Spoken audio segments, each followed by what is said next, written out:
अहानबमक्तदा सलाई story channel की महूत सिंजदुना पांथोई मंगांगना मयामबु तरामना ओक्सबगा लोइनना इकोकनोना खुरुमजरी ngasi su mayam gi damakta nungai raba phunga wari ama puduna lakjari wari asigi mamingna Poloida Momon Minok wari asibu thabirakpana Rebika Elangbam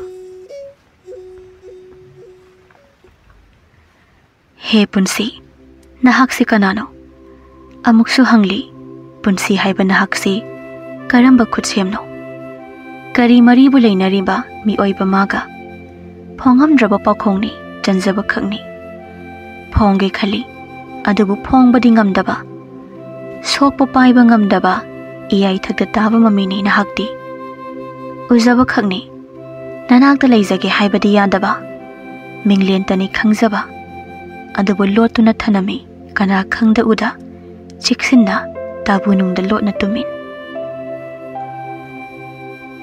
lamhangna balambini chatkadaba lambidi supna tangi amakhakni adubu karamba lambidano chatkadaba taklamde kananasu hangbiramde chatki loiki adumak punsi kaubanna hakina rumda khangli awa chaina kaya bidolabi kanagumbi amasu yengsi lausi changyeng mahaki maphamdasu ohensi ko mahakbu mapung phawa punsi ama angan ba ayukni laisna ngan na hauduna khutta thomok ama paiduna labuk tamna lagtuna lawpak ta taba santhi akang ba do khulli asum leptana khulakpana thomok adu su thalle laisna yam pakhana mayum lambi da lagli hathu atu tawduna ngai haki matung mayum yawraktuna khonghambul aduda ising haizilaga mai adu hawgatchai henbi yam sauna perpap thoraklaga mangon da leplaga makhwanga melaga hekta lagthari Helix na nang hause ising lumni do ngasai ke kidaroga leirubage ha masigi angang se masi yam pharidori isi hal ai nganta horaga santhi khunba charubani adu he halaklaga ising silum jabani ising di sare yarni che hal chin sengna ba ising thorang tawjarak lage na nauna yam haikraba khumbadi ha ising litre ba hai ising do maning da purau thuna ai chen seng lage prapap lau ko lagta dine mathak aduda pulap haijin sani masi kaukjano laisna ising adu maningda thuna purakle ising hek thambaga amu kaurakle henauna hai laisna kadai lekhrage sikrabo ha masigi angang nupi sa yam pharidori no hek ngalakpaga hek chamang he mangisibu kadai chalibano haiba hai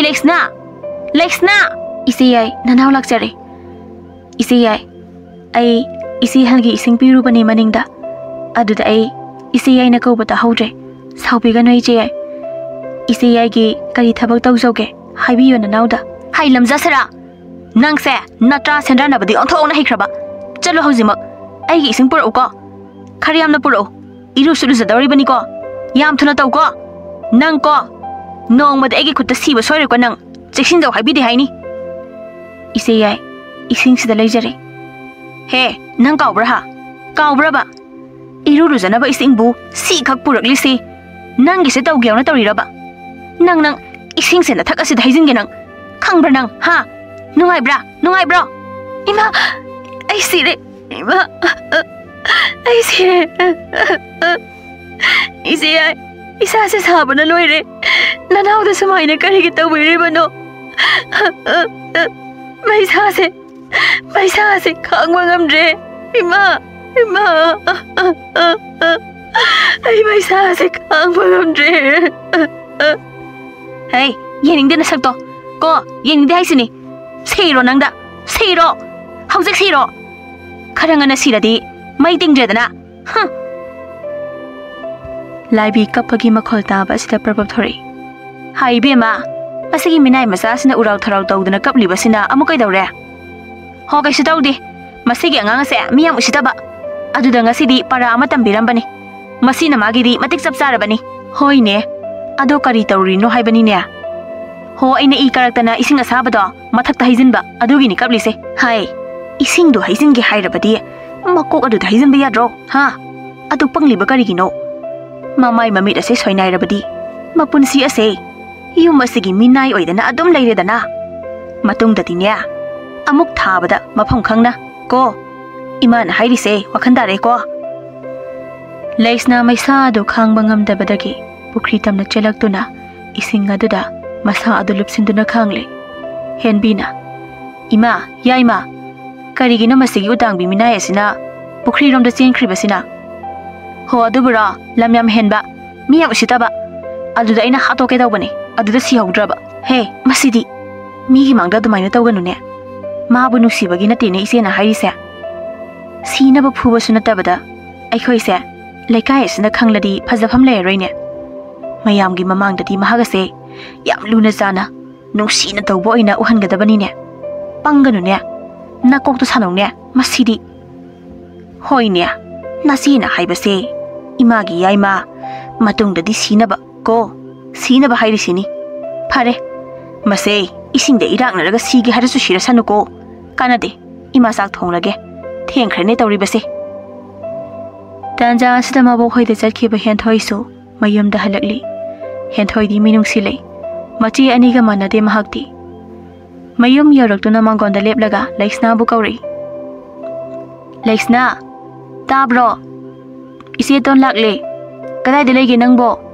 lao ha wa bana loireda lamsang lakpasidi ai henbina isegi aton bia nang laklabo abok to masa khara kal horabro kamai ta horage hoi ise halakpada ngairi ibok to khara dikal hori masado ado aikhoi leisna di ude kadai sakrage kawbata da basibu kadai likrage khangde ni idea ngasai irulu jaba sakani kaina hairambani ne mado phare phare chak chana batawro ko isi asoi phawba chalukhige amukta laibina aton bia isa lakledana isa waramlani imana chak loirebani charuro ko aikhoi di loina chak chare aduna isa sa thokluro ima leisna bu chakrabo halakpada mangairi imung phau changri hek halakpaga masigi lamja masa se hek ta han ningsing bro masidi ba chakrabani mathibong charaga ne thabak daw hayaklani na yom asigi makhada nga hak ta phawba leitri basini ko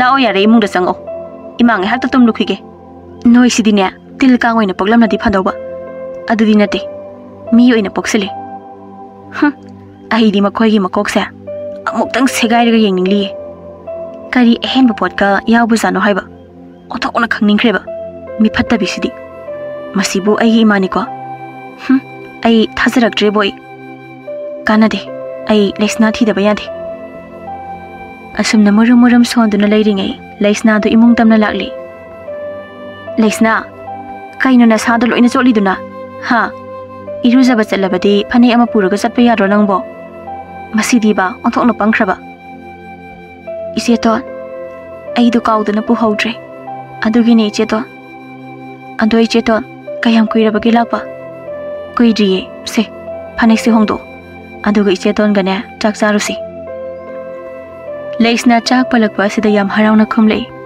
ahoi icheton lao charasi asi haina duna ani do harau sakhum tamna changlakli henthoi sak adu pukham da hapatan jani laibina hai leisna ima bo wa haige nang nase yai gi phanek amukta lawruso nabo asobi khoidagi thuna la ko ado nang ding asai sak khradudi nase ton sajarasano nang di amuk chasaluranu ko amuk na sadu naraklabadi kamai tawni ha aikhoi magi sausidi ba kayam kuini haige changi hak jabasibo chaba loiraga mai lawjarusani kaino hai masidi madu yaroinia nase yai gi mihun mata aduga aidi onthokna taliko imadia icheton ai salukhige iseton chabiramo imabo ai chachaurage phare se se piramo thun halakna bataw ko leisna chaluro ko dude satlangna bataw ko kuirakanu ko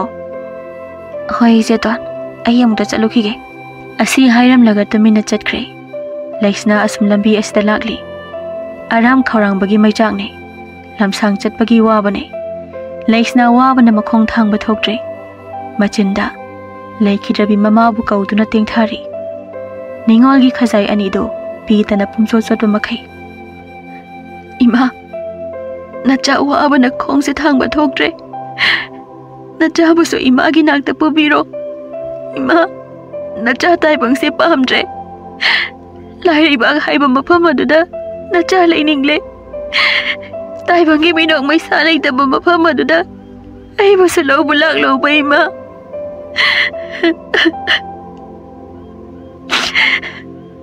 Ima laitaba mafam ase. Nacha haigidi malang palhay ba do oy ni ima. Ima bong na ibo sugam na nuksibidriba si bukarigino.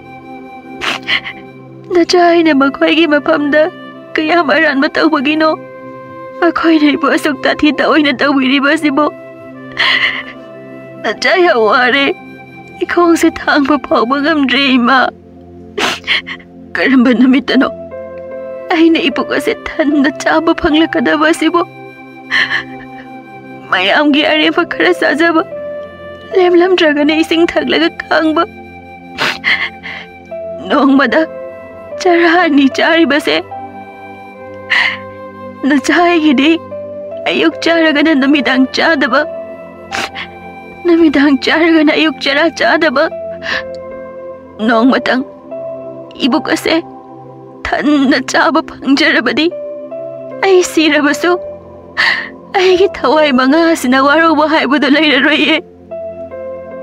Asam nakap na lakpan na Athouba mayom yorokli. Abo, abok lay bibro. Nasulays na lakjari abo. Mapanda mo tathokpiraw ba abo? Hay ma, isulays na ni na si dia. Law, ngayak po thako ko. Nung sana gasaba niya, isuwaram lani. Nung sama nagtalakpagi. Ato, namabong na, pane kaya pira uhay riya. Abo, masing di hayrakti. Aiko'y isayagi set na ba ni kakhay abo? Ado abo, naso ising kazita tagsaki yagadra. Karigi yaroy dage, isu na thakbo ba? Abo ising doktor lukige ko, ngihak layra mo. Panik su putorok lagi ko. Hoy abo. Lays na, sese, ising haydo. Kabok asi sunea, mahaw yengo. Abok na saba ni. Chaningi hayda na ngarang do. Lays na ising ado yam haw na thagli. Athouba lays na gi maong asida yam nungay tatamin yingli. Yam chingna na yingli, aduga tap na wahangli. Lays na da yeng do na. Abok ki lays na. Isubu, chak sa di barang asigi. Ha, chada bro nang bo. Ki gano, ikay gano. Aseng ba do, abok da hayo. Abok kanada so hayroy. Abok na wasakli. Lays na mapukning do yam na nungsikre. Kazay ani da pi ma di lepa lay kidre. Yam ningam da ba may sak amaga loy na do na. Makut ani do na. Tarakli ba pi ado, taythok na wahayrakli. Hihik chingla do na, lalataw do na. Abo, ay nga sige chak chadri. Ay ko imabong na. Ay gisak saru haptra ba mali. Chak sa si hay do na. Ay bukaw biraktre. Ngarang susagam na thongdre hay do na. Isi ani na lemlam pa chaga do charaga dam togle. Ado abo. Abo ki chaga rin balay gadro. Nasu kasik ta chazakige. Nasu aram karang mo na isa se. Chat pa pao bangam silagdre abo. Nasu yawari.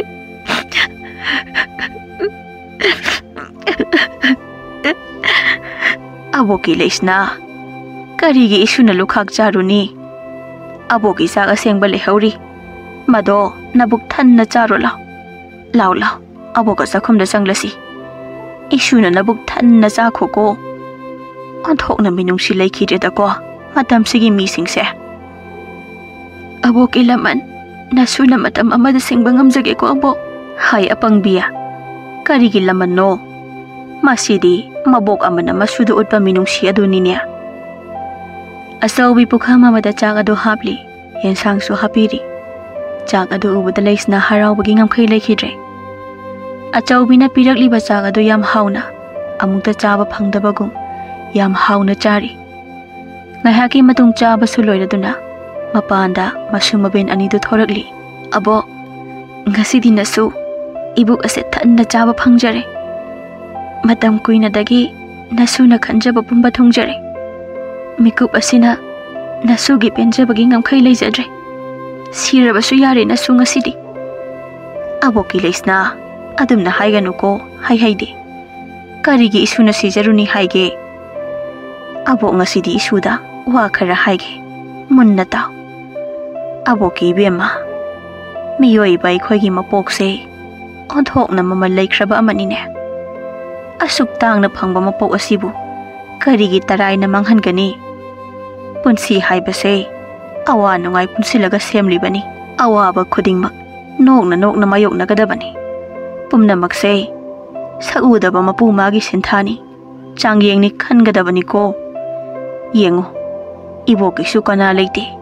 Idom hingba punsini. Adubu iboksu. Punsi mabu singnaduna. Ngasi phawba hinglibani. Wakhan pukning ase sonthaba leita lanthengna ribani. Ibok na punsi kauba mahaka. Aduna isusu thauna leyu. Isugi su nongmadi soidana ningba thongba mikup soidana lakhigani. Ibok na hairibase thajau iboki bema. Abo ngasi abok na nasuda pibiriba thauna lingjalase. Ai kaidawnungda kauba leroi. Masina thauna oiduna nasu aisu ngasi haiba namit asidagi khudingmak mayoknarage. Mai leiduna khaktialaroi abo. Aduni da nai susidia. Makhoi sumyoi bani. Nongmadi soidana wakhan tarakhigani. Matam madu phawba nahak ngaigadabani ko. Taibang mi aikhoise migi makha thabadi phattabani. Una wangi. Makha thabadi patle haibase kauganu ko. Phare thenglani chanaba tawro. Namabo na halaktre na soidana phubi batari isu. Ahoy abo. Adudi nasu amuk chalukhige. Asi hairam naga phanek adu paiduna leisna hathu adu tawduna chanchat chatkre. Somdana hena leisna bu ngaiduna leiri. Yam sauna mangonda leplaga kanthi thopa makhai machin adu ka bo pokli. Ngasi di khangidana masigi lamja sarase lakta lakhisanu. Masamada khudang asda yesalaga khaidatke. Aduga masam khara haurido set nana phuidatke ba. Tandum onthokna sakre. Imungda mi amata leijingai sida. Ngasi di ikut pena phuba yarani. Nungai re don thokna. Asum na ngang lingai leisna ado. Hathu atu tawduna yumtam na sensilei. Hai, aduda lepo. Yam thuna lepo. Nang phanek lawru haina sakhraga nupa kana ga irang tawraga leurage habane. He, sibi da bi. Ikai da bi lamja sara. Hauzik matam se kada yaukrage. Kada yaukrage haiba. Hauzik phanek adu tairaga setpa nangkhigadra haiba. Nang nei khoise so yam no siti se karigino haiba. Taugi yona tawri bani nang. Khangni banang. Sidamu phudrabadi kadai de phurni haige. Khangbra nang. Nasamsi kudang asida loini yaslaga haidatke masi. Iche yai. Ai matong thengjar. Lambi si yamna sang bani na. Khongna chatpagi thuna lakpa ngamjadabagi ne. Nanau na habana khangba ngamdre. Samsi hongda thadokpiyo iche yai. Ai na habana loire. Ai hoima. Ai sire. Ai na habana sigadawre iche yai. Amukta thadokpiyo. Ai na habana sire. Khangbra. Khangbra. Sigadawre haba natro. Ha. Siba yabra yengjo. Ngasi nang ai na hato adawne. Nang laraga imunga se waisinabane. Chak tingnabane. Ariambada ai masamse phoibane ikhut ase pendreda. Masi mamai se thajingeda. Asi hairaga makhut aduna. Leisnagi mamai aduda pangthada thajinbi. Leisna China adu khangma ngamdraduna laujai. Adubu henauna masin adu mensili. Aduga phuba yaba maongda phuri. Sunglep leptabida. Phuba yaba makai phuraba matungda henauna. He, aina hoji phurido. Henthoi de he haidoba. Nang adum hingre khangjau ko. Lamja sara nang asi hairam laga imungda changkhre. Henaudo. Leisna su phurambagi China na naraduna. Hi kaptuna tumina phamli. Namidangi matamni. Leisna chak thongli. Mayam chanaba haidana. Henthoi leisnagi nakta phamduna thabak mateng pangbiri. Henthoi si maching kaya phatte. Aduna mabu kirap lei makhoi masin manau anina. Leisna chak to lore di thirasi chana batarasi. Ise ton insang hamlage. Hoi cheton. Leisna chak adu thiri yang wana. Asum chak thiba loiraduna. Mayam du kauduna chak adu punna chari. ngasi di leisna chak adu sajaba mahak su phangle henthoi yumda leibana ahingi matamni henbi henau makhoi ani khanari tumina yaima ise na hairisa munna taw akhoi atonbi henthoi se yum asida leiri khaidi masigi minnai masa se laknaba phanglaroi aduna ima da hairaga athuba matamda ibo khoida chanaba thorang masinsi akhoi anina hoi je masigi nganga se mina maro lamu sitriba aidi inaw nu pioi jarabasu phuning bana khutse mareng chalabani ado phuruni mane hena phurakani khanbagi phuning toklabani aise phurunu ko mase maching masolama idau dau bani pura mawong amagi nupini nupa nupi tangkhai gi mine se hayeng soidena hairasi khara thuna aboki manakta chalhankhina basilasi ayuki matamni mama laibi gi nakta masanupi ani do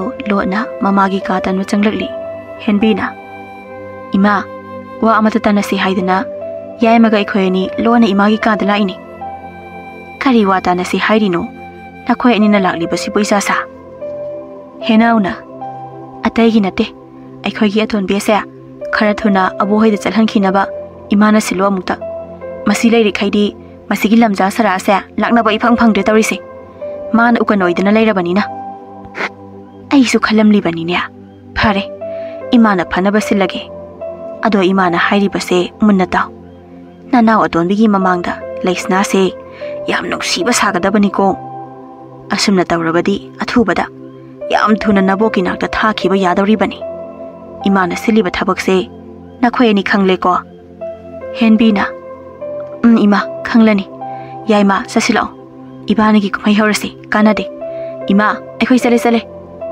होय चलो section तौसीको हंदक मरक असिदी mama मसा मखोई अहुमना लेस्ना बुलुना जाना तौसीनै मचा तोंबी हेंथोई की मांगदा हेंथोई सु ममाना लेस्ना बुलुना नुक्सिना तौबा उबदा मपुनिंग अदो यामना पेंजरमी हेंथोई सु ममाना थेमदुना मबोकी नाकता चलहनख्रे अयुकी मतमनी हेंथोई हेक चटखिबदगी मखोई हैनाबी अदु हौरकले हेनबीना हाय मीनाई लेस्ना हैना पंगबी नंग कदाई लेगे लाव वा हाइगे लाव तारबो हाइबने लमजा सारा नंगबु ने कौरिसे इसे हल ननाव लाक्सरे थाकपियो ननावदा नंगबु अमु कौबदा लाक्बा कैदोगे हा नत्रा सेंदाना बिसिदी ताव आइगी यंसांगदो ngasidiне lafu tharo pangnam amaga ironba amaga tawko yam hauna karigumba hek chaba yadraba cha insang do nako adudane pulap haijile khangjau chalo thuna chak thongna batawro ai chak lambana loirabani ko leisna tumin chakhum changlaktuna chak thongna bo honari henauna helisna ai gi insang do ngasidi ngakup thongo ko mahi ahongano khanglabra karigumba hauramdraba खांगलेदना आई हैनाबिदो चाक तो परप लुसिनब तौ आई फमुंग हिपलगा चाक लोइबा गाइगदौरिबनी इसे याय ऐना ngamnaba लोइना थोंजके यानी लेस्ना येंसांग मथेल मयाम अदु करमना थोंगनी खल्लुबदा मथा साबो हाइबदु ओइरे महक मपुंगनी यामना नुसिरक्तुना कपले तारकलिबा पीदो कना उखिनी मतागुम मखुत अदुना तैथोकसे हाय लेस्ना से पान से इरोलु को आई सरू चाक तो परप लुसिनब तौने नंगबो ngasai चाक थोंगलिरो नवागी वखन खलगा लेब्रा हाइबनी चाक थोंगनी हाइदना चंखिबदी फना मकुइरेने हौजि फाउ चाक लोइरमदिने मसे मसे यामना फरोइदौरी मसे सिखिबा ममा अदुगने मबुक फत्तबा चाप हेक माने सक्ता असे हे चाक तो परप लुसिलु हाइरि बसिनी को आइना अमुक चंगलकपदा चाक थिरमद्रबा आइना कैदौगै यंगजौ हे मिनाइ नुबि नंग ओंथोंना सुमिनुंसी हैतेदको नखोइसे असुक वाना नखोइगी थबक खुदिंग नंगनबा हाइदुना कोइटेन चेंदुना होनाजबासे नखोइगी नफमददी अचाकपा मैदगी हैजनबगा पंखक ओइरेदको ऐना तौजबा खुदिंग अरेंबता तारे इसा पुंबा चैफम मसिंग खंगदना तारे मसिना ऐगिदी नखोइगी मिनुंसी हाइबदो सगलरे अदुबु थमोय असिदा पेना अमुक्तंग हाइजरी ngasiगी taibang pal asida ꯑꯩꯒꯨꯝꯅ ꯃꯃꯥ ꯃꯄꯥ ꯂꯩꯇꯕ ꯄꯤꯗꯣꯜꯂꯕ ꯀꯌꯥ ꯑꯃꯁꯨ ꯂꯩꯔꯝꯒꯅꯤꯀꯣ ꯅꯈꯣꯏꯁꯨ ꯑꯩꯅ ꯉꯁꯤ ꯐꯪꯂꯤꯕ ꯑꯋꯥꯠ ꯆꯩꯅ ꯀꯌꯥꯁꯦ ꯅꯈꯣꯏꯒꯤ ꯅꯐꯝꯗꯁꯨ ꯁꯣꯏꯗꯅ ꯐꯪꯂꯝꯒꯅꯤꯀꯣ ꯏꯕꯨꯛ ꯑꯁꯤ ꯊꯟꯅ ꯆꯥꯕ ꯐꯪꯗꯕ ꯏꯐꯤ ꯑꯅꯤ ꯁꯨꯅ ꯁꯦꯠꯄ ꯐꯪꯗꯕ ꯇꯨꯝꯕ ꯃꯆꯦꯠ ꯆꯥꯕ ꯃꯆꯦꯠ ꯑꯁꯨꯝꯅ ꯍꯤꯡꯕ ꯄꯨꯟꯁꯤ ꯑꯁꯦ ꯀꯔꯝꯕ ꯃꯇꯝꯗ ꯂꯣꯏꯒꯅꯤ ꯈꯪꯗꯕ ꯑꯩꯒꯤ ꯄꯨꯟꯁꯤ ꯑꯁꯦ ꯄꯥꯝꯂꯦ ꯑꯩꯁꯨ ꯑꯋꯥ ꯑꯅꯥ ꯂꯩꯇꯕ ꯃꯣꯡꯐꯝꯒꯤ ꯂꯩꯔꯣꯜꯅꯨꯡ ꯑꯗꯨꯗ ꯄꯨꯟꯁꯤꯒꯤ ꯑꯣꯏꯅ ꯌꯥꯇꯥꯕꯗꯣ ꯑꯩ ꯄꯥꯝꯂꯦ ꯑꯁꯨꯝꯅ ꯀꯞꯇꯨꯅ ꯃꯊꯦꯜ ꯃꯌꯥꯝ ꯑꯗꯨ ꯎꯁꯤꯟꯅꯁꯤ ꯂꯣꯏꯁꯤꯜꯂꯦ ꯂꯩꯁꯅ ꯆꯥꯛ ꯑꯗꯨ ꯍꯣꯕꯦ ꯍꯣꯕꯦ ꯇꯧꯗꯨꯅ ꯊꯤꯕ ꯂꯣꯏꯔꯦ ꯃꯌꯥꯝ ꯑꯗꯨ ꯆꯥꯛ ꯆꯥꯅꯕ ꯍꯥꯏꯗꯨꯅ ꯀꯧꯕ ꯂꯥꯛꯂꯤ ꯏꯃꯥꯕꯣ ꯏꯆꯦ ꯍꯜ ꯏꯆꯦ ꯌꯥꯏ ꯆꯥꯛ ꯂꯣꯏꯖꯔꯦ ꯆꯥꯅꯕ ꯇꯧꯔꯁꯤ ꯃꯌꯥꯝ ꯑꯗꯨ ꯄꯨꯂꯞ ꯂꯥꯛꯇꯨꯅ ꯂꯩꯁꯅꯥꯅ ꯊꯥꯡꯗꯣꯛꯇꯨꯅ ꯊꯝꯂꯤꯕ ꯆꯥꯛ ꯑꯗꯨ ꯆꯥꯕ ꯍꯧꯈ꯭ꯔꯦ ꯍꯥꯏ ꯅꯪ ꯃꯄꯥꯟꯗ ꯉꯥꯏꯍꯥꯛ ꯂꯩꯔꯨꯁꯣ ꯑꯩꯈꯣꯏꯅ ꯆꯥꯕ ꯂꯣꯏꯔꯒ ꯀꯧꯔꯛꯀꯦ ꯆꯠꯂꯨ ꯆꯠꯂꯨ ꯂꯩꯁꯅꯥ ꯇꯨꯄꯤꯟ ꯊꯣꯛꯂꯛꯇꯨꯅ ꯌꯦꯅꯈꯥꯒꯤ ꯗꯥꯔꯤ ꯑꯗꯨꯗ ꯇꯨꯃꯤꯟ ꯐꯝꯗꯨꯅ ꯂꯩꯔꯤ ꯍꯦꯟꯕꯤꯅ ꯉꯁꯤꯒꯤ ꯌꯦꯟꯁꯥꯡ ꯈꯨꯍꯥꯎꯁꯤꯗꯤ ꯂꯩꯇ꯭ꯔꯦꯍꯦ ꯃꯁꯤꯒꯤ ꯂꯝꯖꯥ ꯃꯆꯥꯁꯦ ꯆꯥꯛ ꯌꯦꯟꯁꯥꯡ ꯊꯣꯡꯕꯗꯤ ꯐꯖꯅ ꯍꯩꯔꯦꯀꯣ ꯍꯦꯅꯥꯎꯅ ꯍꯣꯏꯅꯦ ꯑꯣꯟꯊꯣꯛꯅ ꯍꯥꯎꯋꯦ ꯍꯥꯏꯕ ꯏꯆꯦ ꯍꯜ ꯆꯥꯛꯁꯤ ꯀꯣꯟꯅꯗ꯭ꯔꯦ ꯈꯤꯇ ꯍꯥꯞꯄꯤꯔꯛꯎ ꯌꯥꯒꯗ꯭ꯔꯣ ꯑꯩꯒꯤꯁꯤꯗꯤ ꯌꯥꯔꯔꯣꯏ ꯆꯐꯨꯗꯒꯤ ꯍꯥꯞꯂꯒ ꯆꯥꯔꯣ ꯑꯩꯁꯨ ꯆꯥꯛ ꯑꯣꯛꯇ꯭ꯔꯤꯕ ꯌꯥꯏꯃ ꯆꯐꯨ ꯑꯁꯤꯗꯒꯤ ꯍꯥꯞꯇꯣꯛꯂꯒ ꯀꯣꯛ ꯆꯥꯔꯣꯗꯅ ꯑꯃ ꯑꯁꯤꯗꯤ ꯄꯤꯖꯗ꯭ꯔꯁꯨ ꯀꯔꯤꯁꯨ ꯀꯥꯏꯗꯦ ꯍꯣꯔꯦꯟ ꯅꯨꯃꯤꯗꯥꯡ ꯑꯣꯏꯅ ꯆꯥꯖꯔꯁꯅꯤ ꯏꯆꯥ ꯅꯕꯨꯛ ꯊꯟꯗꯅ ꯇꯣꯛꯄ ꯌꯥꯕ꯭ꯔꯣ ꯍꯣꯏ ꯏꯃꯥ ꯆꯐꯨ ꯑꯁꯤꯗꯒꯤ ꯑꯣꯏꯅ ꯍꯥꯞꯂꯒꯦ ꯑꯁꯤ ꯍꯥꯏꯔꯒ ꯃꯈꯨꯠꯁꯨ ꯍꯥꯝꯗꯣꯛꯇꯅ ꯆꯐꯨ ꯑꯗꯨ ꯄꯥꯏꯗꯨꯅ ꯑꯌꯥꯎꯕ ꯆꯥꯛꯇꯨ ꯂꯣꯏꯅ ꯍꯥꯞꯇꯣꯛꯂꯦ ꯉꯥꯏꯍꯥꯛꯀꯤ ꯃꯇꯨꯡ ꯆꯥꯕ ꯂꯣꯏꯔꯗꯨꯅ ꯃꯍꯩ ꯃꯥꯒꯤ ꯀꯥꯗ ꯆꯪꯅꯈ꯭ꯔꯦ ꯂꯥꯏꯕꯤꯅ ꯍꯥꯏ ꯂꯩꯁꯅꯥ ꯂꯨꯈꯥꯛ ꯆꯥꯔꯤꯁꯦ ꯂꯣꯏꯁꯤꯜꯂꯨ ꯂꯥꯎꯅꯦ ꯑꯗꯣ ꯆꯥꯛ ꯑꯃꯠꯇ ꯂꯩꯇ꯭ꯔꯦ ꯑꯗꯨꯅ ꯅꯪꯗꯤ ꯍꯣꯔꯦꯟ ꯅꯨꯃꯤꯗꯥꯡ ꯑꯣꯏꯅ ꯆꯥꯕ ꯇꯥꯔꯦ ꯑꯗꯨꯒ ꯀꯣꯟꯁꯤꯡꯗꯣ ꯐꯦꯡꯗꯣꯛꯄ ꯂꯣꯏꯕꯒ ꯁꯟꯊꯤ ꯄꯦꯛꯂꯒ ꯁꯟꯊꯤ ꯆꯩ ꯈꯔ ꯁꯥꯅꯕ ꯇꯧꯀꯣ ꯁꯤꯡ ꯌꯥꯝ ꯁꯤꯜꯂꯛꯇ꯭ꯔꯦ ꯁꯠ ꯂꯣꯏꯁꯤꯜꯂꯨ ꯅꯨꯃꯤꯠ ꯇꯥꯈꯤꯕꯅ ꯍꯥꯟꯈꯤꯅꯤ ꯑꯁꯤ ꯍꯥꯏꯔꯝꯂꯒ ꯂꯥꯏꯕꯤ ꯃꯥꯒꯤ ꯀꯥ ꯇꯝꯅ ꯆꯠꯈ꯭ꯔꯦ ꯂꯩꯁꯅꯥ ꯃꯌꯥꯝꯒꯤ ꯌꯦꯟꯁꯥꯡ ꯃꯊꯦꯜ ꯃꯌꯥꯝꯗꯨ ꯂꯥꯡꯅꯕ ꯍꯣꯠꯅꯕꯗ ꯈꯥꯔꯥꯏ ꯈꯪꯗ ꯀꯣꯏꯆꯦꯟ ꯆꯦꯜꯂꯨꯕꯅ ꯃꯁꯥꯗꯨ ꯋꯥꯕꯅꯁꯨ ꯂꯣꯏꯔꯕꯅꯤ ꯑꯗꯨꯒ ꯑꯃꯨꯛ ꯆꯥꯛ ꯆꯥꯈꯣꯝ ꯑꯃ ꯐꯥꯎꯕ ꯆꯥꯕ ꯐꯪꯗꯕ ꯍꯥꯏꯕꯗꯨ ꯇꯥꯔꯦ ꯃꯤꯠꯂꯨ ꯑꯅꯤꯗ ꯄꯩꯈꯠꯂꯛꯇꯨꯅ ꯂꯩꯔꯤꯕ ꯃꯤꯠꯀꯤ ꯄꯤ ꯃꯥꯁꯨ ꯃꯅꯤꯡ ꯇꯝꯂꯛꯂꯦ ꯃꯔꯣꯜ ꯊꯣꯛꯇ꯭ꯔꯕ ꯊꯃꯣꯏ ꯑꯁꯤꯗꯒꯤ ꯆꯥꯏꯔꯤꯕꯁꯤꯡ ꯑꯗꯨ ꯁꯤꯠ ꯅꯥꯟꯅ ꯂꯣꯏꯁꯤꯟꯕ ꯂꯣꯏꯔꯗꯨꯅ ꯁꯪꯒꯣꯜ ꯇꯝꯅ ꯂꯥꯛꯂꯒ ꯁꯟꯊꯤ ꯑꯗꯨ ꯄꯦꯛꯇꯨꯅ ꯁꯟꯊꯤ ꯆꯩ ꯁꯥꯔꯤ ꯆꯣꯛꯊꯔꯕ ꯑꯔꯥꯝ ꯈꯧꯔꯥꯡꯕ ꯃꯩꯆꯥꯛ ꯑꯁꯤꯒ ꯏꯔꯣꯏꯅꯗꯨꯅ ꯂꯨꯅ ꯋꯥꯡꯅ ꯊꯣꯛꯂꯤꯕ ꯃꯉꯥꯡ ꯏꯄꯥ ꯃꯥꯁꯨ ꯂꯩꯁꯅꯥꯒꯤ ꯃꯇꯧ ꯎꯕꯗ ꯃꯍꯥꯛ ꯂꯩꯆꯤꯜ ꯅꯣꯡꯐꯥꯏ ꯃꯔꯛꯇ ꯂꯣꯠꯈ꯭ꯔꯦ ꯇꯨꯃꯤꯟꯅ ꯃꯇꯝ ꯃꯥꯅ ꯑꯁꯨꯝ ꯆꯠꯈꯤ ꯂꯣꯏꯈꯤ ꯈꯥꯝꯕ ꯌꯥꯗ ꯑꯃꯨꯛ ꯂꯥꯛꯂꯦ ꯅꯤꯡꯉꯣꯜ ꯄꯥꯈꯪ ꯀꯌꯥꯅ ꯉꯥꯏꯖꯔꯛꯄ ꯂꯝꯇꯥ ꯊꯥ ꯃꯍꯥꯛꯁꯨ ꯂꯩꯀꯥꯏ ꯈꯨꯟ ꯑꯗꯨꯁꯨ ꯄꯨꯝꯂꯥꯡ ꯂꯥꯡꯂꯦ ꯀꯨꯝꯍꯩ ꯃꯇꯝ ꯑꯣꯏꯕꯅ ꯍꯦꯟꯕꯤ ꯍꯦꯅꯥꯎ ꯃꯆꯤꯟ ꯃꯅꯥꯎ ꯑꯅꯤꯗꯨ ꯏꯔꯥꯡ ꯂꯪꯖꯩ ꯃꯥꯡꯒꯣꯜ ꯃꯁꯤꯗ ꯐꯛ ꯑꯃ ꯊꯥꯔꯗꯨꯅ ꯍꯣꯔꯦꯜ ꯊꯥꯕꯜꯗ ꯁꯦꯠꯅꯕ ꯐꯤꯁꯤꯡ ꯌꯦꯡꯅꯔꯤ ꯍꯦꯟꯕꯤꯅ ꯌꯥꯏꯃ ꯃꯁꯤꯒꯤ ꯂꯩ ꯃꯆꯨꯒꯤ ꯋꯥꯡꯈꯩꯒꯤꯁꯤ ꯑꯣꯏꯅ ꯑꯩꯅ ꯁꯦꯠꯂꯒꯦ ꯑꯗꯨꯒ ꯑꯉꯥꯡꯕ ꯃꯆꯨꯒꯤ ꯑꯁꯤꯅ ꯅꯪꯅ ꯁꯦꯠꯂꯣ ꯅꯪꯅ ꯈꯔ ꯑꯉꯥꯡ ꯑꯣꯏꯕꯅꯤꯅ ꯀꯣ ꯍꯣꯏ ꯏꯆꯦ ꯍꯜ ꯌꯥꯏꯌꯦ ꯑꯗꯣ ꯏꯆꯦ ꯍꯜ ꯍꯣꯔꯦꯜꯒꯤ ꯊꯥꯕꯜ ꯃꯐꯝꯗ ꯊꯥꯅꯕ ꯍꯥꯞꯂꯦꯟ ꯃꯁꯤꯡ ꯁꯨꯗꯦ ꯍꯥꯏꯅꯕ ꯇꯥꯏ ꯑꯗꯣ ꯀꯃꯥꯏ ꯇꯧꯍꯧꯔꯒꯦ ꯂꯩꯈ꯭ꯔꯕꯕ ꯍꯣꯏ ꯂꯩꯈ꯭ꯔꯕꯅꯤ ꯑꯋꯥꯡ ꯂꯩꯀꯥꯏꯒꯤ ꯇꯥ ꯇꯣꯅꯥꯜꯒ ꯇꯥ ꯊꯅꯟꯒꯅ ꯑꯃꯃꯝ ꯄꯥꯡꯂꯒꯦ ꯍꯥꯏꯔꯦ ꯑꯗꯨꯒ ꯑꯃꯅ ꯑꯩꯈꯣꯏ ꯈꯨꯟꯒꯤ ꯌꯥꯝ ꯃꯊꯣꯡ ꯆꯥꯗꯕ ꯃꯁꯛꯇꯤ ꯌꯥꯝ ꯐꯖꯕ ꯌꯥꯝ ꯉꯥꯎꯁꯤꯟꯅꯕ ꯂꯦꯝꯕꯗꯣ ꯃꯥꯅ ꯂꯩꯁꯥꯕꯤ ꯃꯌꯥꯝꯒꯤ ꯁꯦꯜ ꯃꯇꯦꯡ ꯄꯥꯡꯒꯅꯤ ꯍꯥꯏꯗꯅ ꯍꯥꯏꯅꯍꯧꯔꯤ ꯑꯣꯟꯊꯣꯛꯅ ꯗꯥꯎ ꯌꯥꯗ꯭ꯔꯣ ꯍꯟꯗꯛ ꯆꯍꯤꯁꯤꯗꯤ ꯄꯥꯈꯪ ꯃꯌꯥꯝ ꯑꯃꯅ ꯄꯥꯡꯁꯤꯜꯂꯛꯄꯗ ꯑꯩꯈꯣꯏ ꯂꯩꯁꯥꯕꯤꯁꯤꯡꯗꯤ ꯁꯦꯜ ꯑꯃꯠꯇ ꯇꯤꯡꯗ꯭ꯔꯦ ꯍꯥꯏꯕ ꯑꯗꯨꯗꯤ ꯌꯥꯝ ꯅꯨꯡꯉꯥꯏꯕ ꯄꯥꯎꯅꯤꯅꯦ ꯅꯨꯡꯉꯥꯏꯔꯦꯗ ꯑꯣꯟꯊꯣꯛꯅꯁꯨ ꯑꯗꯨ ꯏꯆꯦ ꯋꯥ ꯑꯃ ꯇꯝꯂꯛꯀꯦ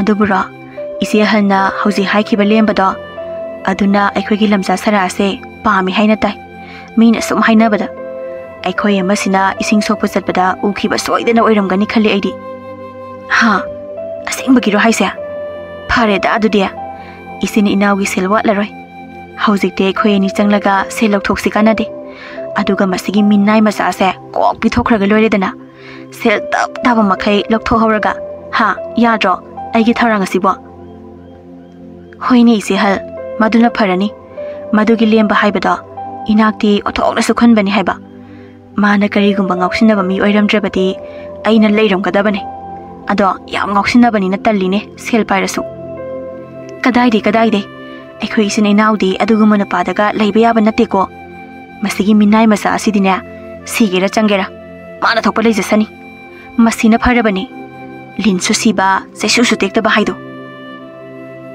asi hairaga machin manau anido thawai tana nokli namidangi matamni Laisnana chak loisinduna mayamdo chak pijari Laibina hai Laisna nasi ani se thabal chatkani aduna nang yum sida leiramo yum se mi amata leitaba phatte isa sa loisiluro chananaba ima su phi selukige ko hoi ma bo yani ai leizaramge mama masa makhoi ahumadudi yam harauna nok tuna make semduna chatkre Laisna mangol da thoraktuna ukhong telda ngaduna ingna mengna tarang thokliba thaja mabu mit kuptana yengli machindana mahaki ningamdraba thamoigi mapau tamli thaja mangonda tabina balaitraba magi punsi wari he ita thaja nahakti khayada laibak phabino nahakti naitom leirabasu taibang oiba kayagi thamoibu laina sumba ngambi oibana adubu ngasigi taibang pal asidana aigine haibada hanna yengbada kanasu leitrabi pidol labina ta aigidi kadai punsi mangal haibado machet amata udre hingli haibata mangaire aigi punsi asumna kayam koina hingkhisige nata haigi punsi se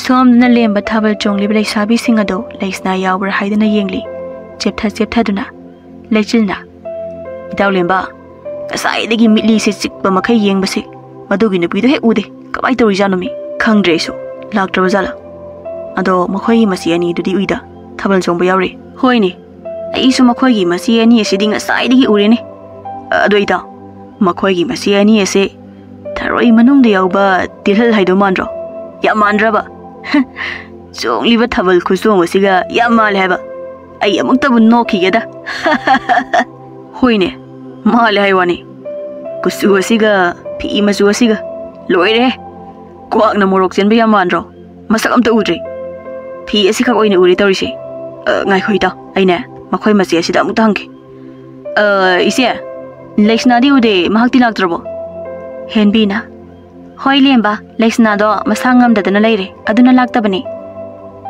Laisna nareba adu deija selasina amai bi untanaraga khara thuna phanaba amte yenghanbiyo adu mangondadi habiga nu koije isi anina henauna hoi hairoi ko adu lemba nangonda Laisna pidana kanada pirune ado khara leiraga Laisna gi sana sanaba sel khara yamna piro hayeng inaugi mai oinaba ko Sainandabi yabro hoise ai Athouba matamda piraknaba tawraki adudi ngasigidi ayung chalukige hangsito selthin ba soidana lakcharagi che henauna hoi yoro kolemba nungaire sel mayam phanglani isia isa se haraubuna kainom tawre heba asumna matam khara su haukhre henbi masin manau changduna lembadagi sel yamna lawthokle aduga makhoi anigi sanalupa kaya ama sajili mama ibe malai bisu macha ani da kari su haide mahaksu sel mayam phangbagi haraubana loire makhoi masen manaraga sel lawbado Laisna amata khangjaba nate lemba Laisna gi yumda lagli sumang da leblage imungi mi tanaba haidana kaure isi henbi bulai bro aini iche lemba ne mapanda amta thokpiroba haima lemba ipa oire law wari sasi kari leirege nahana lakli basibo hayo iseda ise sumdo bani imana hojik se imagi imau nupi pame pusilo haidana leiraba aduda isu Laisna se aikhoi do ina thamjaning laba aduda karam tawsige karina phai haibado tana jagena lakchariba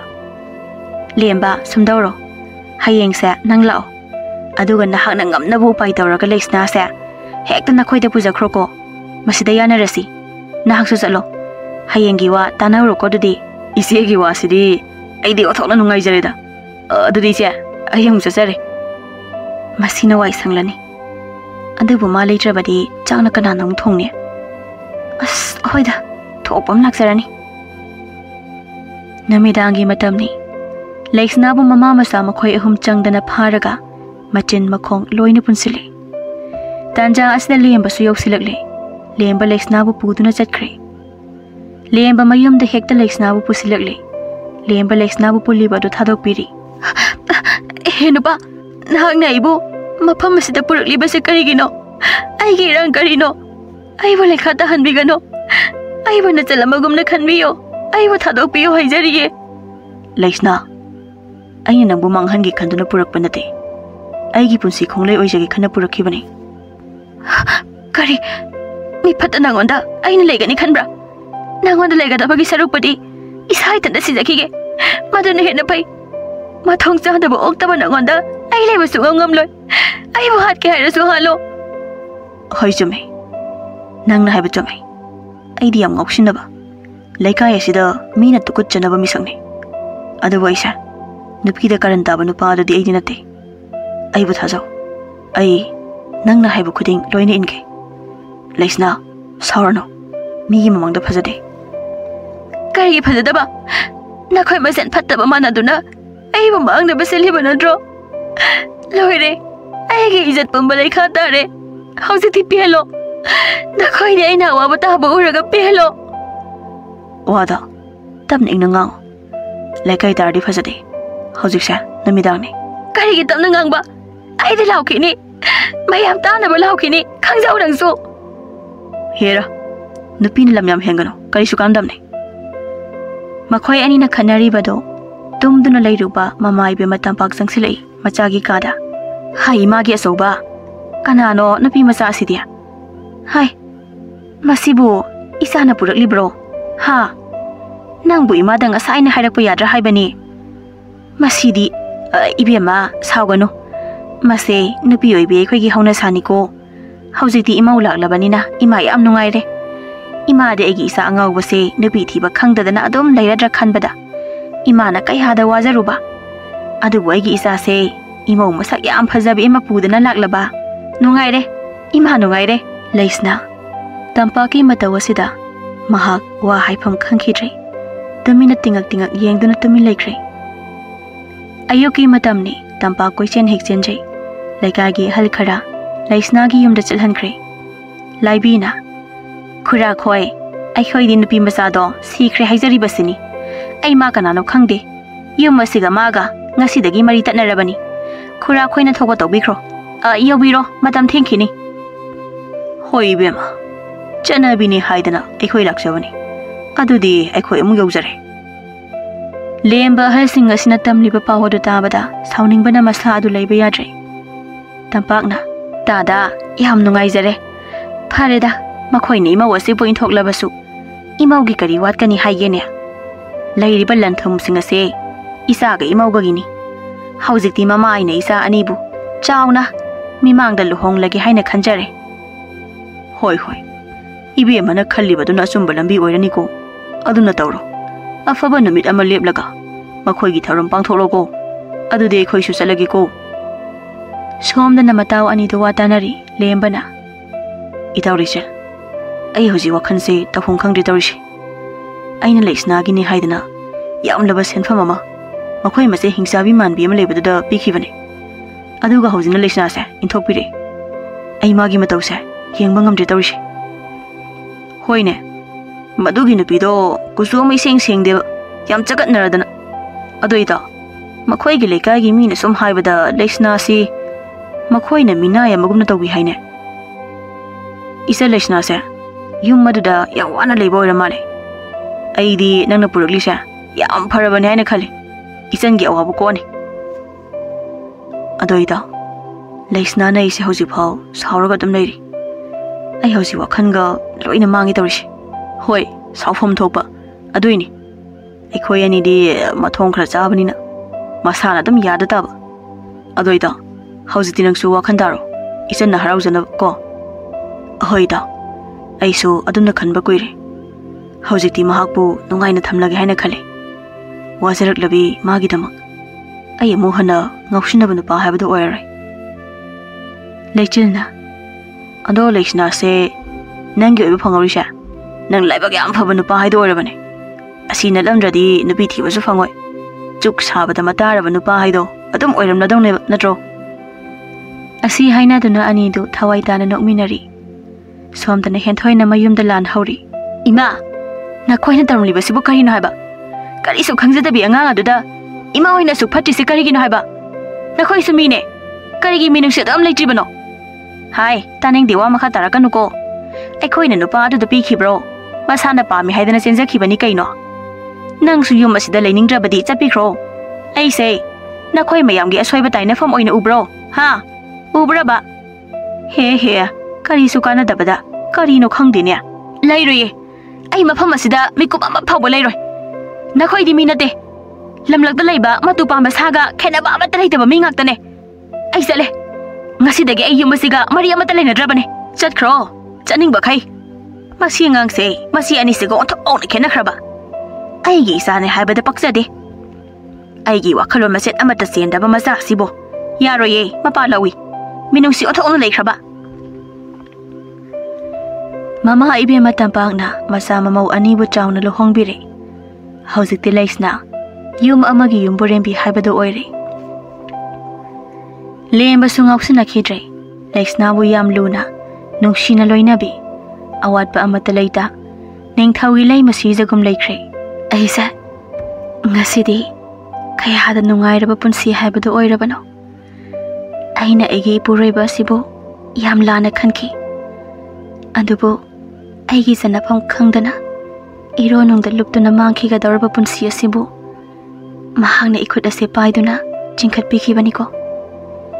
Moita saw nahakse aigi ifamdadi mitna udaba sembiba mapumakne. Kari khalamino nangbo? Ha, yam nungaitana uida. Kedaurageba? Hayune se. Engonda hayo. Aibu hojik phaba warauriba nangbo? Moita saw aina phamda warauba amata leijade. Kari warauba leiruni. Mapok thina poklamlabi aibu nahakna mangal pibiduna aibu ngasi phau hingduna lehanbiribane. Imabo ise singi miwat minai matam aduda aina kayada wana leirakhibano. Nongmata ibuk ase thannaba chaba phau phangjada wana chakna lelakhi. Aigi punsi ase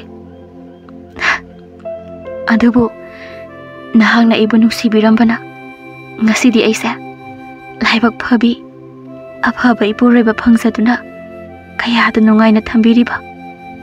Hojikti aigi awatpa amata leisade. Aina moita zawda langjakhiba mayamda aibu amukta ngakpiyo. Adumna haigano ai nungaite. Aisu nahakpu hek uzaba mikup aduda nahakse aigi oirage khanki. Namit adudagi aigi pungning wakhanse ahongba laki aigi punsisu. Nahakti aigi amata ngairabi lamjing mairani. Nahakna aigidi pumnamakni. Mase nahak kauganu ko tasawge bema. Somdana mama masa ahumdo thabakti amata suningde. Amadagi amukpu tawduna charakpana. Migi selna khwang koire. Suningdabana maram oiduna. Makhoigi leijaba lanthum phau yonthoklaga chathokle. Migi maraldi singdabana. Mayamna sel thawba lakpa. Mi nomukangdana lakli.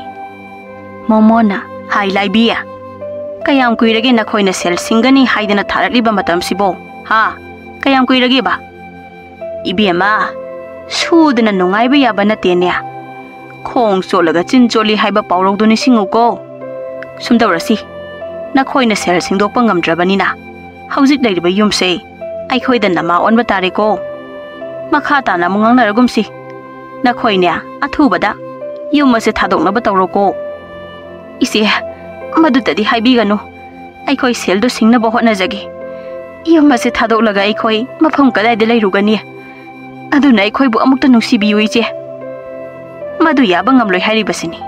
nakhoi siba changba ai khangde aina hairiba se nakhoi na ingadabani ai chale oh onthona ningam khire da ko ima boki leisna isabu ima bong na kaya da otpi nei bi khiba nong mata sunna buk than na pisa khide nang tabu sikrabadi khanduna aina nangbu mirai bi khi aigi isa singna leiriba lan thum se oi hauna bu honaki ise gi thaba na ise bu waro ganu ko ise nga sidi ya hamna ningam laktre na khoina na sa na pi leisna gi ni haiduna thamlamba lan thum se aina mi hauru badagi nga sidi leikha tare do aina tawjaki ba iragi matik jaba chaira ga do mapu mana nga sidi aigi phamda pirakle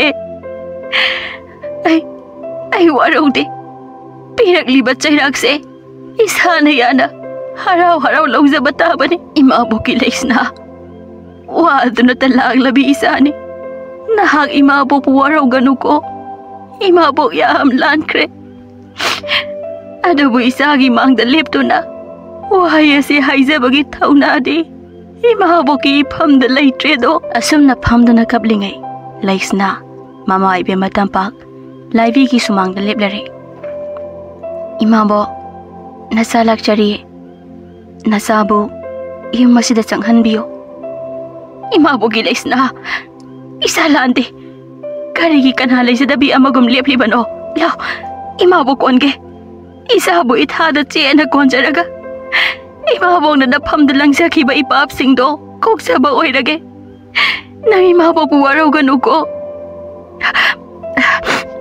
inama inama phida somda phamsi laibia ngasidi inama yam nungaire ngasi na sabu na hang na nungsi na tawiba ubada masini nungsi jana na laimina ba haibado ado lana khanganu ko inama suna khoi gi pau loina dare aduna se sel se loksilo aduga migi aton bado singdo khoko yamba nate aina angamba mateng pangbani inawgi inama ai onto ne ikai zakre ngasidi aina kari su leitana khanki be isa hasina ngasidi ai gi siraba tanja asida imagi damak ai lei haiduna lepiri ai gi ipuk thoki isa phaubana asumna kalamgani haiba ai thajate pele ngasidi ai pung pen ba haibadu oire ngasidagi hena harauba nungaiba aigi punsida amuk hana laklaroi inama henauna ise gi leisna ise na phamdai amna lankre na hakna sebu amuk tangak piyuba ise yai aina ise da kari gi warau doino aigi de taibang palasida nakhoina tana kanaso hana yengbada laite nakhoina ibo jauna bo yokpirakpane aigi de nakhoina pumnamakne